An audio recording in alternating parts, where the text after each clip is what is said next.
네, 두 명의 전문가를 초대했습니다. 신범철 국립외교원 교수 나와 있고요. 김대영 한국국가전략연구원 편집위원 초대했습니다. 안녕하십니까? 안녕하십니까? 자, 오늘 북한이 이번에는 그 괌에 어디쯤에 몇 발을 쏘겠다, 대략 시점이 언제쯤이 될 것이다라는 것까지 구체적으로 공개를 했습니다. 어떤 의도라고 우선 보셨는지부터요? 일단 두 가지 측면이 있다고 생각합니다. 자기들의 핵 능력이 있다, 그런 걸 과시하는 거죠. 그래서 괌 주변 30-40km 수역에 자기들의 화성 12형 중장거리 미사일이죠. 그것을 4발을 발사하겠다. 그리고 발사 시간은 1600초가 되고 그 궤도도 설명을 했습니다. 우리 측의 울릉도 상공을 넘어가야 되는데 그거는 이야기를 하지 않고 일본 시마네현 그리고 일본 본토를 지나서 그렇게 그 지역을 타격하겠다 이렇게 얘기를 했는데요. 군사적으로는 능력이 있다는 걸 과시하고 다른 한편으로는 대내용도 큽니다. 왜냐하면은 지난 주말에 안보리결의 2371호가 이제 발동되면서 북한의 수출의 3분의 1이 이제 타격을 받게 되거든요. 그럼 대내적으로 상당히 혼란이 예견되는데 이거를 외부 탓으로 돌려야 되는 거죠. 그래서 지금 전략군사령부의 성명뿐만 아니라 사실은 월요일 날 정부 성명 그리고 총참모부 성명 이렇게 성명이 이어지고요. 어제 같은 경우에도 평양에서 걸기대회 하고 그런 거니까 우리가 이 상황을 볼 때 북한의 위협을 인식하는 한편 다른 한편으로는 이것이 북한이 상황을 크게 만드는 것이 그들의 목적이기 때문에 차분한 대응을 해나가야 된다고 생각합니다. 네. 자, 그러면 저희가 입체 그래픽을 준비를 했으니까 그걸 보시면서 만약에 실제로 실행에 옮기게 되면은 그것이 어떤 식으로 그 전개가 되는 것인지 좀 군사 전문가께서 좀 설명을 좀 더 구체적으로 해주시기 바랍니다. 예, 알겠습니다. 저게 화성 12형인 거죠? 예, 그렇습니다. IRBM으로서 한 사거리가 이제 5,000km 정도로 이제 추정이 되고 있는데요. 네. 만약 이제 북한이 이 화성 12호를 괌으로 발사하게 되면은 가장 먼저 이제 미국의 탄도탄 조위 감시 위성이 이제 파악을 하게 됩니다. 그리고 그 전에 만약 그런 징후가 있다 그러면은 이제 미국으로서는 두 가지 선택을 할 수밖에 없습니다.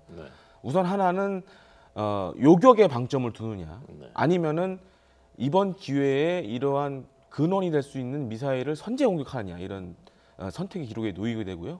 만약 여기서 이제 요격 쪽으로 이제 방향을 잡는다 그러면은 한반도 근해에 SM-3를 탑재한 이지스 구축함이나 순양함을 배치해서 상승 단계의 화성 12호를 요격할 가능성도 있습니다. 그리고 괌으로 떨어졌을 경우에는 괌에서 이지스 구축함이나 그다음에 순양함이 SM-3로 다시 한번 종말 단계에서 요격이 가능하고요. 만약 그것이 실패한다 그러면 이제 사드로 넘어가게 됩니다. 그 다음 고도에서 사드가 요격을 하고 사드마저 만약 실패하게 되면은 마지막으로 이제 패트리엇이 담당을 하게 됩니다. 괌에 사드 포대가 배치돼 있으니까요. 예, 한 개 포대가 배치돼 있고 밑에 또 이제 패트리엇 포대도 같이 있습니다. 네, 자 다시 한번 좀 보겠습니다. 자, 그러니까 바로 쐈을 때 상승 단계가 그러면은 지금 저 화성 12형이 발사돼서 상승 단계가 어디까지가 상승 단계 저 궤도로 봤을 때는 일본 지나갈 때까지가 상승 단계입니까? 그러니까 미사일이 상승한 후 정점을 찍은 다음에 하강을 하지 않습니까? 그러니까 정점을 찍기 전에 한 3분의 1, 3분의 2 정도 되는 그런 단계라고 할 수 있는데요. 특히 이제 SM-3 같은 경우에는 사드와는 달리 종말 단계뿐만 아니라 이런 상승 단계 여기까지도 가능한 미사일이기 때문에 만약 북한이 그러한 이제 이 화성 12호 발사를 실제로 하게 된다라면은 미국으로서는 만약 요격에 방점을 둔다라면은 한반도 인근 해상에서 상승 단계에서 요격하는 것도 하나의 방안이 될 수 있습니다. 네, 일본 영공하고 우리 울릉도 상공을 통과한다는 것은 어떤 위협이 되는 건가요? 일본은 굉장히 예민한 반응이거든요. 왜냐하면 이 화성 12호라는 미사일이 실제 발사는 한 번밖에 안 해봤습니다. 그렇기 때문에 만약 북한이 주장한 대로 그러한 경로를 잘 밟아서 비행했을 경우에는 일본에 특히 문제가 되지 않을 수 있는데 만약 날아가던 도중에 폭발을 한다던가 일본 영토에 추락을 하는 경우에는 일본으로서는 어떻게 보면 민간인 피해도 있을 수 있고 또한 북한에 대해서 강경한 조치를 취할 수밖에 없는 그런 상황에 놓이게 되죠. 네. 자, 저게 날아가는 비행 시간이 어느 정도 될 것이다라는 것까지 북한이 공개하지 않았습니까? 예, 그렇습니다. 이렇게 구체적으로 얘기하는 것은 어떤 의도가 있나요? 상당히 좀 이례적이라고 할 수 있겠는데요.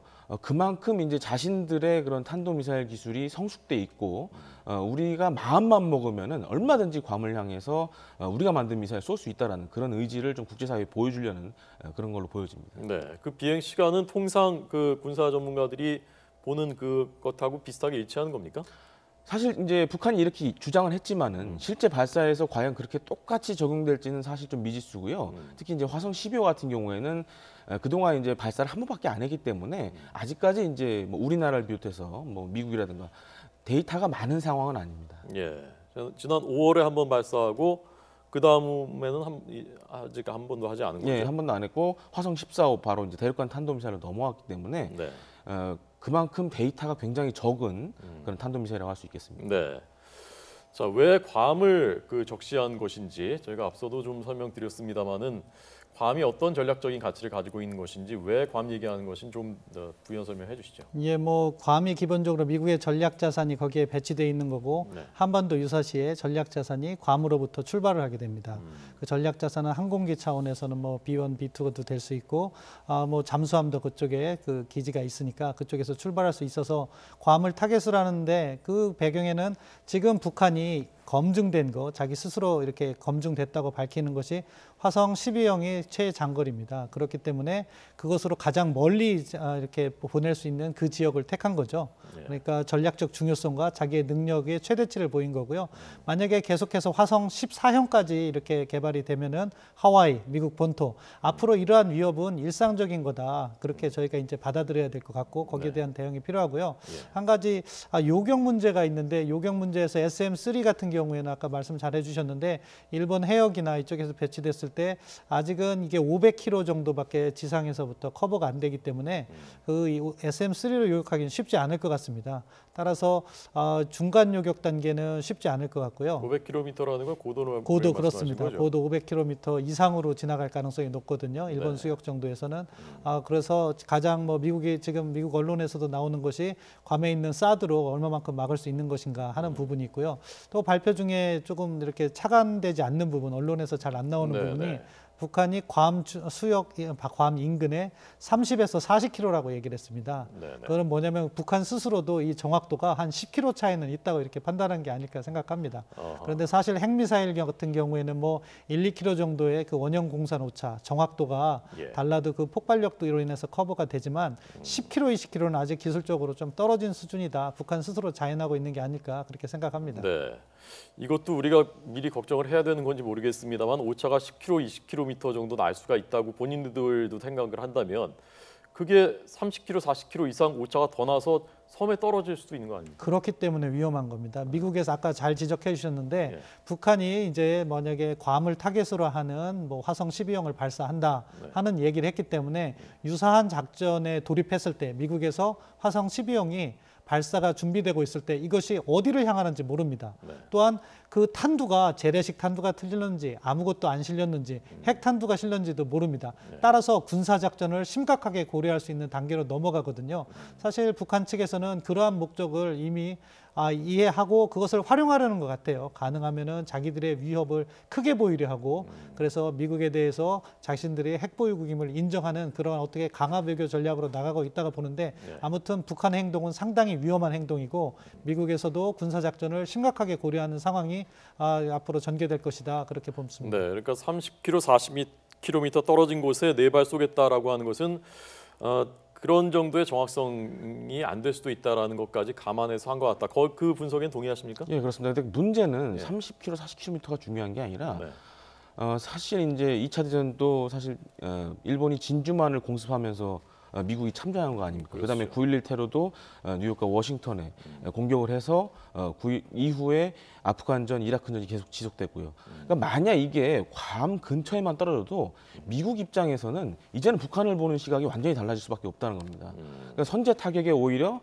비중이 더 높아질 수밖에 없고요. 왜냐하면은 사실상 이제 미 본토에 준하는 곳을 대상으로 삼았기 때문에 여기서 만약 미국이 물러난다면은 이후에 이제 이런 국제 질서라든가 이런 부분에 있어서 굉장한 문제가 있을 수 있기 때문에 미국 입장에서도 굉장히 곤혹스러운 상황이 되는 것이죠. 네. 괌은 아시는 대로 미국령의 섬입니다. 미국의 자치령이니까 미국의 영토나 다름없는 곳이고요. 30km면 사실 굉장히 가까운 거리거든요. 그렇죠. 뭐 바다면 육안으로도 볼 수 있는 거 아닙니까? 30km. 그렇습니다. 그렇기 때문에 이 지금 북한이 뭐 이것을 실제로 이제 실행할 가능성은 사실 희박하다고 보는데 사실 이제 김정은 정권이 워낙 불안정하다 보니까 우리가 예상하지 못한 것도 실제로 지금 실행을 계속 하고 있는 상황입니다. 만약 실제로 상황이 그렇게 된다라 그러면은 그야말로 한반도 정세, 국제 정세 경랑으로 빠져드는 것이죠. 네, 그러니까 김 박사님은 실제로 북한이 이걸 실행할 가능성은 희박한 것 같다라고 보셨는데 신 교수님 어떻게 보십니까? 저도 그렇게 생각합니다. 괌에 화성 12형 4발을 발사한다. 정말 인근 30km, 40km가 아니라 한 100km, 200km라도요. 네. 그럼 미국은 반드시 군사적 옵션을 사용할 거라고 봅니다. 그렇지 않으면 슈퍼파워의 지위를 유지할 수가 없습니다. 그게 냉엄한 국제 질서의 현실이고요. 네. 따라서 저도 북한이 그렇게 하진 않을 거예요. 북한의 김nap경이 이야기한 것도 뭐라고 했냐면은 그런 계획을 준비해서 김정은에게 보고한다고 했습니다. 거기엔 함의가 있다고 보고요. 네. 다만 한 가지 조금 우려스러운 점은 사실은 괌을 향하는 것이 아니라 태평양 정도로 해서 지금 북한이 자기들의 화성 12형이나 14형을 다 고각 발사해서 동해바다에만 떨어뜨렸습니다. 네, 근데 제대로 된 실거리 사격은 한 번도 실험을 못 해본 거죠. 따라서 필리핀 인근 쪽으로 해서 방향을 틀어서 이렇게 실험을 할 수도 있다고 보는데 그때는 뭐 미국이 괌을 향한 것보다는 상당히 완화된 조치를 할 수도 있을 겁니다. 그럼에도 불구하고 그 다음 조치에 대한 논의가 미리 준비해야 되고 그런 부분이 지금 우리가 준비해야 될 것이 아닌가 그렇게 생각합니다. 네. 자, 다시 한번 그러면 그 김낙겸 북한 전략군 사령관 탄도미사일을 담당하는 이곳이죠, 전략군. 이 사람이 한 말을 좀 곱씹어 보겠습니다. 8월 중순까지 괌 섬의 포위 사격 방안을 최종 완성하겠다. 그리고 지금 그 말씀하신 대로 김정은에게 보고하겠다.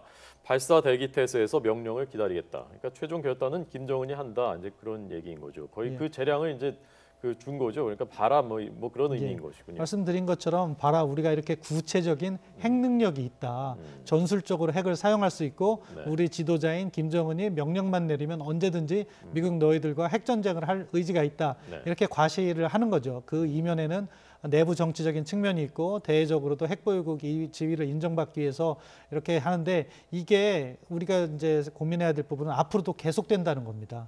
화성 14형도 만약에 이제 실험에 성공을 하면 이제는 미국 본토를 때리겠다. 그것을 갖다가 실전 배치를 하면 뭐 내년이나 후년 그때는 뭐 더 높은 수준의 압박이 제기될 거기 때문에 지금이야말로 그런 상황을 막기 위해서 우리가 보다 노력을 해야 되지 않을까 그런 생각을 합니다. 네.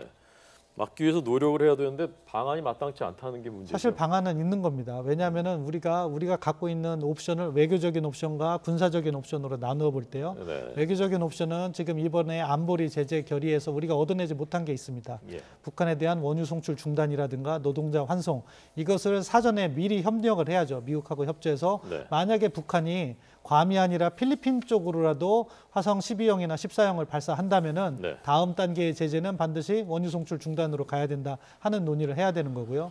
군사적 차원에서도 우리 재래식 부분만 이야기하고 있지만 이제 핵 억제를 어떻게 할 것인가, 미국이 제공하고 있는 확장 억제를 어떻게 가시화할 것인가. 그래서 나토 수준의 핵 공유, 이것은 뭐 핵무기를 공유하는 건 아니지만 나토 그 핵 전술핵이 배치된 그 나라들과 실질적으로 전술핵을 운용하는 훈련도 같이 하고 유사시 전술핵을 전개해서 활용할 수 있도록 하는 훈련인데 그런 수준으로도 우리 한미 간의 전략 확장 억제 수준을 업그레이드하고 그 다음 단계에 만약에 북한이 ICBM을 실제적으로 배치하는 단계라면은 전술핵 배치라든가 그 다음 단계를 미리미리 미국하고 논의를 하고 조율을 해놔야지 북한이 행동을 한 다음에 우리가 액션을 취하면 항상 뒤늦게 됩니다. 따라서 선제적이고 능동적인 대안을 지금 제시하고 노력해야 된다고 생각합니다. 그러니까 뭐 늘 반복된 얘기입니다만은 원유 송출 제한까지도 할 수 있는 하는 그 더 강도 높은 조치, 그다음에 근데 전술핵 그 배치 문제 같은 것도 이제 논의를 해야 된다는 말씀이신데 우선 원유 송출 제한은 중국이 협조 안 하면 어렵다고들 보고 있는 거 아닙니까? 그렇기 때문에 이번에도 사실은 그 수준까지 이루어지 못했는데 다른 한편으로는 미국이 만약에 북한이 저런 정도의 군사적 행동을 하면은 미국도 군사적 행동을 할 수밖에 없다는 군사적 수단. 그리고 북한이 저 정도 행동을 하는데 중국이 계속해서 기존의 수준에서 제재를 할 수밖에 없다고 하면은 결국엔 중국에 대한 슈퍼 301조 발동이라든가 세컨더리 보이콧 이 부분을 협조를 해서 사실은 그러한 북한의 다음 도발을 막는 노력을 사전에 해야 되는 거죠.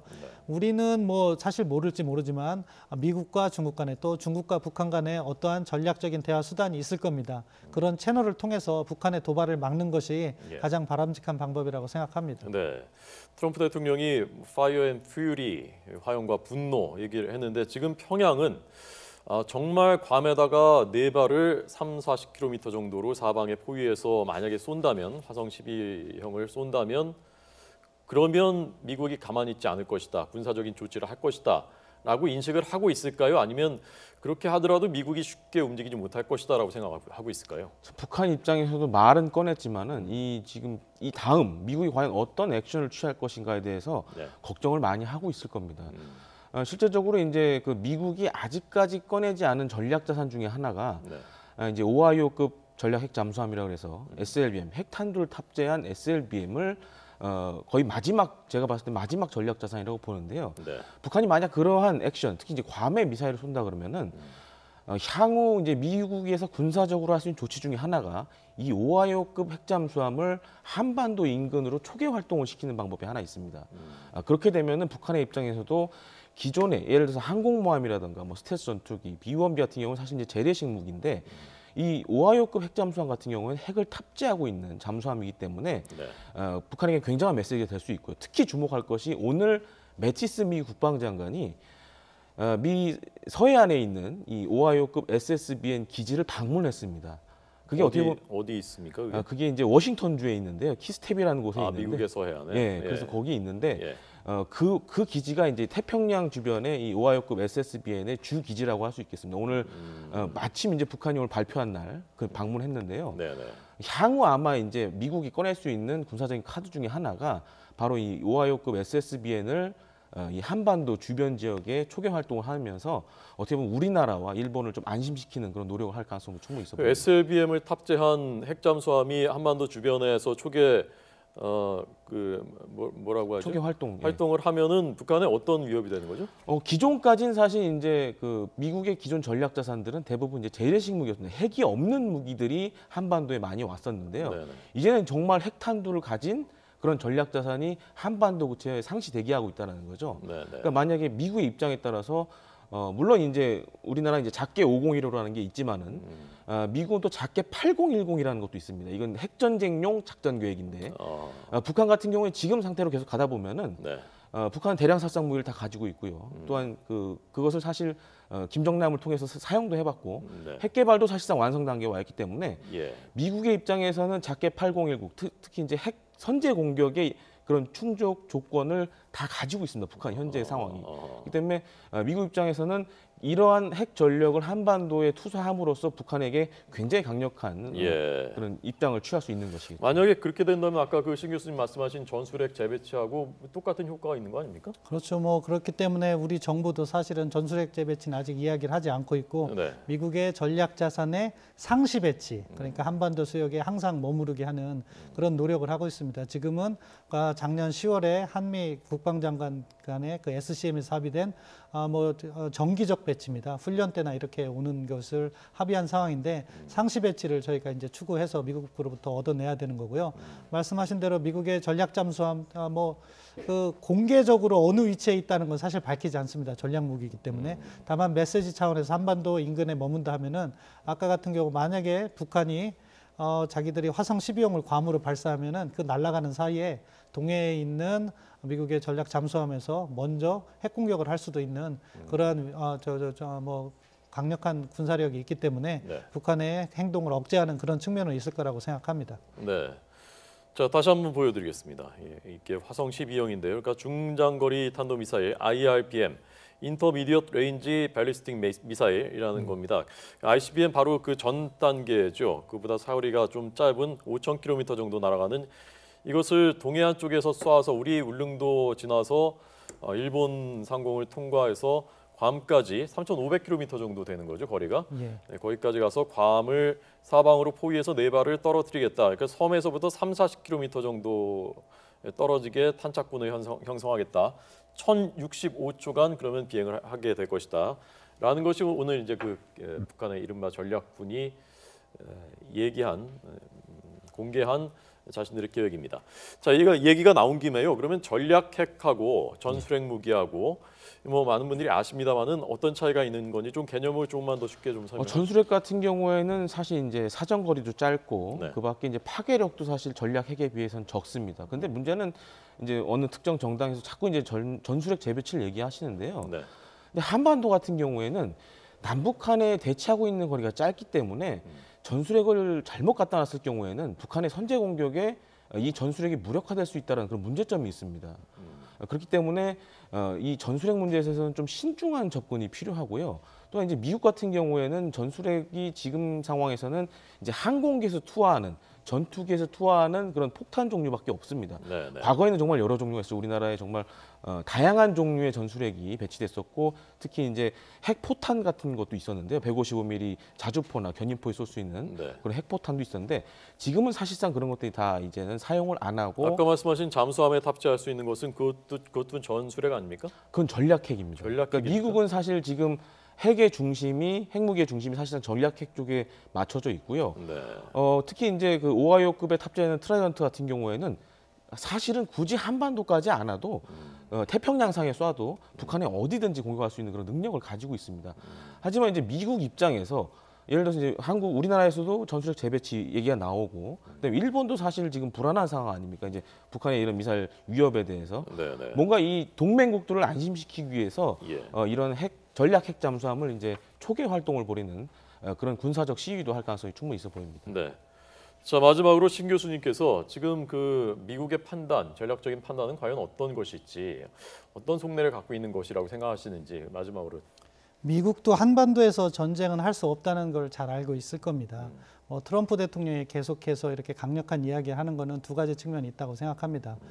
지금 미국 여론을 보니까 북한 핵 위협을 상당히 느끼는 국민들이 많더라고요. 거의 뭐 70%다 이런 얘기가 있으니까 국민들을 향해서 내가 대통령이 있는 한 여러분 안심시키겠다는 그런 차원에서 강력한 메시지가 나오는 측면도 있고요. 다른 한편으로는 중국을 또는 북한을 압박하기 위해서 외교적인 차원에서 만약에 북한이 그런 길로 간다면 계속해서 핵 개발의 길로 간다면은 우리가 군사적인 옵션도 가지고 있다. 그러면서 이제 안보리 제재의 제대로 된 이행이라든가 추가 도발에 대응하는 측면이 있는데 문제는 우발적 충돌이 확산될 수 있는 상황이거든요. 그런 차원에서 우리가 대비 태세를 좀 긴밀히 하고 한미 간의 다양한 시나리오에 대해서 공조를 하고 만약에 북한이 과연 태평양 상공인데 괌이 아닌 뭐 필리핀 쪽으로 했을 때 우리는 어떻게 군사적으로 대응을 해야 되나 또는 뭐 북한이 그러한 화성 12형이나 14형의 발사체를 세웠을 때 과연 그것에 대해서 한미가 어떻게 판단하고 어떻게 공조를 해야 되나 그러한 다양한 시나리오에 대해서 네. 한미 간이 단일한 답이 있어야 됩니다. 이런 위기 상황일수록 동맹 간의 이견이 발산되는 것은 안 좋은 상황이고요. 따라서 앞서 말씀드린 군사적 차원 또는 외교적 차원에서 보다 긴밀한 공조 그렇게 해서 북한의 추가 도발을 억제하는 데 네. 중점을 둬야 된다고 생각합니다. 예. 마지막으로 한 가지만 김 박사님, 아까 만약에 쏠 경우에 요격을 하는 여러 단계를 말씀하셨는데 그 중에 SM-3로는 요격하기 어려울 것이다. 고도로 봤을 때 거기에 대해서 어떻게 생각하십니까? 제가 말씀드린 거는 이제 미사일이 정점을 찍기 전에 네. 막 이제 정점을 찍으려 올라가는 그 단계를 말씀드린 거고요. 사실 근데 확률은 그렇게 높지는 않습니다. 하지만 이제 미국 입장에서는 특히 이제 미사일 방어에 있어서는 요격 기회를 많이 갖는 것이 굉장히 중요하기 때문에 네네. 그런 선택도 할 수 있다라고 이렇게 말씀드린 겁니다. 네, 알겠습니다. 오늘 두 분 분석 잘 들었습니다. 고맙습니다.